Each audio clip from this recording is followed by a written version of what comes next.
안녕하세요. 이 델리오에서 디파이 및 사업 전략을 담당하고 있는 저스틴 강이라고 합니다. 델리오는 최근 이 가상자산 금융 컨퍼런스를 개최를 했고 미국, 유럽, 중국, 베트남 등지에 진출을 하면서 이 글로벌 크립토 파이낸스 기업으로 성장을 하고 있습니다.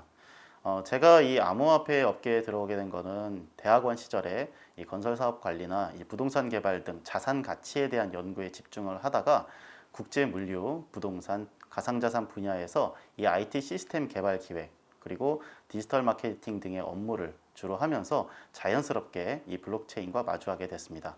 개인적으로는 문학을 좋아하지만은 이 4차 산업과 같은 어떤 미래 또 첨단 과학 기술 분야에 관심이 많이 있습니다. 일단 디파이는 다양한 암호화폐 플랫폼을 통해서 이 제3자가 대출 기간 없이 투자자가 유동성 풀을 이용할 수 있는 어떠한 새로운 금융 형태를 말하는데요. 즉 디파이는 가상자산을 소유한 개인이 유동성 공급자가 되어서 유동자산 풀에 자산을 추가할 수 있는 어떠한 신개념의 파이낸스 형태를 갖추고 있습니다.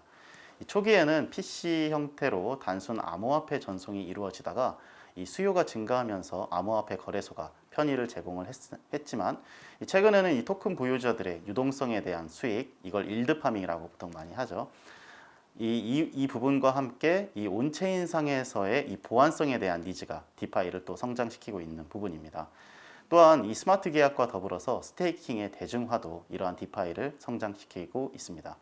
2017년을 비트코인과 알트코인의 상승의 해라고 한다면은 2020년은 이렇게 2017년도에 살아남은 어떤 주요 코인들과 또 디파이의 폭발적인 증가의 해라고 볼 수가 있습니다. 암호화폐 거래소 위주로 가상자산에 몰렸던 시장이 이 신개념 디파이, 탈중앙화 금융이라고 하는 시장으로 잉크가 퍼지듯이 자연스럽게 퍼져나가는 것이라고 볼 수가 있죠. 이러한 가상자산의 가치 상승과 유동성 증가는 이 가상자산의 범용성을 가지고 오는데요. 그 이면에는 다음과 같은 여러 가지 요소들이 좀 있습니다. 이 블록체인 기반 가상자산에 대한 신뢰도 향상, 그리고 탈중앙화 거래소의 성장, 메타마스크 등을 이용한 어떠한 스왑 서비스 등 이런 편리해진 UI, UX, 그리고 블록체인 기술과 디파이 프로토콜이 성장하는 부분들이라고 볼 수가 있습니다.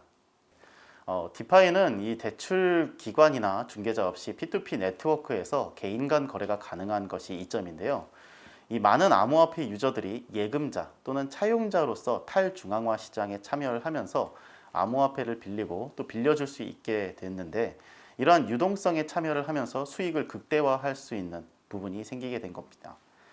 이 앞으로는 또 메타버스의 시대가 도래한다고 이야기가 나오고 있는데요. 이 디파이의 세계는 이와 함께 더욱 극대화될 것으로 보입니다. 이 메타버스 시대의 가상 공간에 대한 니즈가 이 가상자산의 폭발적인 수요를 예고를 하고 있는데요. 특히 MZ 세대가 사회적 관계를 구축할 때 있어서 오프라인보다는 온라인을 더 중요시한다는 점에서 가까운 미래에 대중화된 어떤 가상자산 시장을 느끼게 될 수가 있을 것입니다.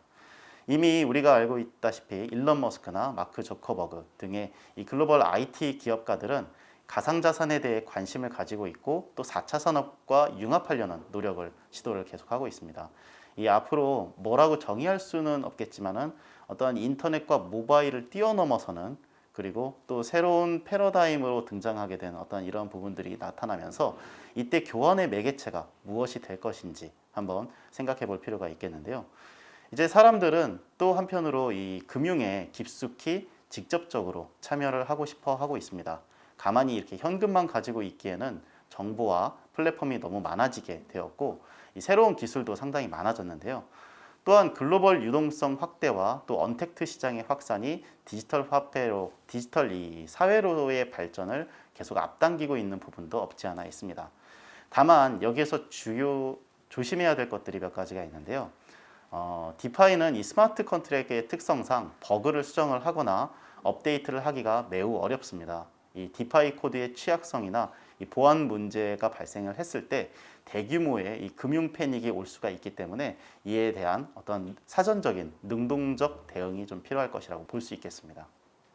이미 화폐가 디지털화 될 것이라는 것은 누구나 다 알고 있는 사실이죠. 비트코인이든 CBDC든 디지털 형태의 어떤 화폐와 함께 개인 지갑도 상당히 중요하게 여겨지게 될 것인데요. 이 암호화폐라고 하는 것은 비물리적 가치 저장소의 역할을 합니다. 즉 암호화폐 지갑을 가지고 있으면 인터넷이 연결된 어디에서든지 거래가 가능하다고 볼 수가 있는데요. 심지어 보험, 의료, 투표뿐만 아니라 생활에 깊숙이 이 블록체인 기술이 파고들고 있는 상황이죠. 앞으로는 이 금융 및 정부기관에서 이 가상자산을 사용해서 새로운 형태의 금융 활동을 촉진하는데 굉장히 유연해질 수가 있게 되는데요. 뭐 골드만삭스나 JP 모건 등 이런 대형 IB뿐만이 아니라 테슬라, 페이팔에 이르기까지 이 글로벌 금융기관의 디지털 자산 시장이 빠르게 진출하는 모습들을 볼 수가 있습니다. 이러한 초기 산업을 성장시키는 데에 국가나 이러한 부분에서 효율적인 어떤 규제가 필요하다고 볼 수가 있죠. 최근 유럽이나 중국, 미국 등을 비롯해서 세계 각국은 각각 디지털 달러, 디지털 위안화, 디지털 유로화 등 이러한 CBDC를 개발을 하고 이를 활용하기 위해서 굉장히 노력을 많이 하고 있습니다.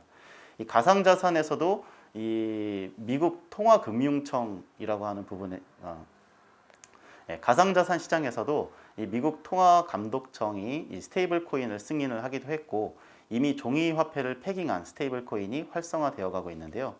이러한 코인 가격이 상승하게 되면 그에 따른 스테이블 코인의 니즈가 생기게 되는데 테더나 USDC 등의 이러한 스테이블 코인의 발행이 가상자산의 가치 증가량만큼 늘어나게 되어 있습니다. 그래서 볼륨은 스테이블 코인에 대한 어떤 볼륨은 더욱더 커질 것이라고 볼 수가 있는 거죠. 앞으로 국가 단위의 블록체인 서비스 네트워크 개발에 대해서 경쟁이 계속 심화될 것으로 보여지고 있습니다. 특히 이 가상자산 지급 결제 시스템의 중요성이 높아지게 될 것으로 보이는데요. 이 거래 비용을 낮추고 효율성을 개선을 하면서 어떤 디지털 자산이 선택을 받게 될 것인지가 앞으로 금융시장의 주요 이슈가 될 것입니다. 이 델리오의 TVU가 1.6조 원을 넘어섰습니다. 그만큼 한국 시장의 특성에 맞는 서비스를 제공을 했기 때문이라고 볼 수가 있는데요. 이 비트코인과 이더리움뿐만 아니라 다양한 자산을 취급을 하고 있습니다. 델리오는 이 국내 시장에서 이제 세계 시장으로 무게 중심을 이동시킬 그러한 계획을 가지고 있습니다. 이미 미주, 유럽, 중국, 러시아, 베트남 등지에 이 세계의 서비스를 제공하기 위해서 활발히 움직이고 있는 상황이죠. 델리오가 이 상당히 수익 분배에 적극적인 면이 있습니다. 세계적으로도 높은 수익을 주고 있는데요. 디파이가 가진 어떠한 취약점을 보완을 하고 C파이가 가진 장점들을 융합하면서 사용자 친화적인 생태계를 만들어가고 있습니다. 델리오가 이제 새 디파이 서비스를 오픈하게 될 것인데 이러한 디파이 서비스로는 합성자산 디파이 서비스를 구상을 하고 있습니다. 지난 2020년이었습니다. 이 가상자산 업권법 제정을 위한 국회 세미나가 열렸었는데요. 이 당시 글로벌 가상자산 시장에서 이슈가 되는 부분은 이 암호화폐 수탁 서비스에 대해서 전통 금융업계에서도 관심을 가지기 시작했다는 것입니다. 특히 그레이스케일 등의 가상자산 운용사는 2020년에 20억 달러에 시작을 했는데 1년 만에 271억 달러로 증가를 하는 등 이 개인의 가상자산 투자의 어떤 폭발적인 증가가 이루어지는 것을 볼 수가 있었습니다. 또한 이 가상자산이 제도권으로 편입이 되고 세금이 부과가 되고 또 가상자산을 매개로 전 세계 금융이 상호간 연결되고 있는데요. 이로써 하나의 국가가 가상자산 생태계를 제한하는 것이 상당히 어려워지고 있는 부분이죠. 한국도 이제는 가상자산 금융시장의 현황과 생태계를 명확하게 파악을 하고 진입을 해야 된다고 생각합니다. 현재 몇몇 대형 거래소를 키우고 있는 부분들은 마치 이 과거의 대기업을 키우는 형식과 굉장히 비슷하다고 볼 수가 있는데요. 오히려 시장에서 이 사업자들에게 기회를 주고 전문가를 양성하는 것이 더 필요하다고 생각이 되고 있습니다. 기존의 관점으로 이 변화하는 시장을 잡을 수는 없습니다. 좀 더 능동적이어야 된다고 볼 수가 있겠는데요. 이 소비자와 투자자를 보호하면서 이 한국 금융이 그동안 상당히 주목을 받으면서 이 선진국 수준으로 잘 성장해 왔던 것처럼 이 금융시장에 대한 어떤 규제에 대한 부분도 이 가상 자산 시장에도 잘 적용이 되어야 될 것이라고 보고 있습니다. 델리오는 앞으로도 이 디파이와 C파이의 장단점을 파악을 하면서 사업을 진행해 나갈 것입니다. 이 대외적으로는 글로벌 시장의 진출과 함께 내부적으로는 투자 자산의 안전성을 더욱 강화시킬 예정입니다. 또한 기존 전통 금융시장과 잘 융화됨과 동시에 이 가상자산의 명확한 이해를 바탕으로 산업의 발전과 혁신을 이루기 위해서 시장을 리딩하는 역할을 감당해 나갈 것입니다. 인터넷진흥원의 보고서와 이 가상자산 업권법 국회 세미나 등의 활동과 함께 이 디파이가 가진 어떤 취약점을 보완할 만한 그러한 부분들, 그리고 시장의 니즈에 따른 명확한 분석과 전망을 바탕으로 시장 친화적으로 움직일 예정입니다. 이 앞으로는 가상자산과 실물자산의 경계가 모호해질 것으로 예상이 됩니다. 그 가운데 델리오는 국내 디지털 자산 시장을 선도를 하고 또 세계적으로도 가상자산 시장에서의 입지를 다져나갈 것입니다. 이 델리오는 시장 친화적이라고 이야기할 수 있습니다. 시장에서 필요로 한 것들을 만드는데요. 장기적으로 이 미술품이나 건물, 부동산 등의 유무형 자산들이 디지털화가 되면서 이들 자산의 어떤 안전한 보관이나 거래, 투자 등을 위한 어떤 디지털 금융 서비스의 수요가 상당히 증가할 것으로 예상이 되고 있습니다. 이에 따라서 새로운 디파이 서비스 등 이 신규 사업에 대해서 이 글로벌 영역으로의 확대가 필요한 상황입니다. 현재 델리오는 이 다양한 신사업 개발과 성장 잠재력을 바탕으로 세계적인 크립토 파이낸스 기업으로 발전해 나갈 것이라고 말씀을 드릴 수가 있겠습니다.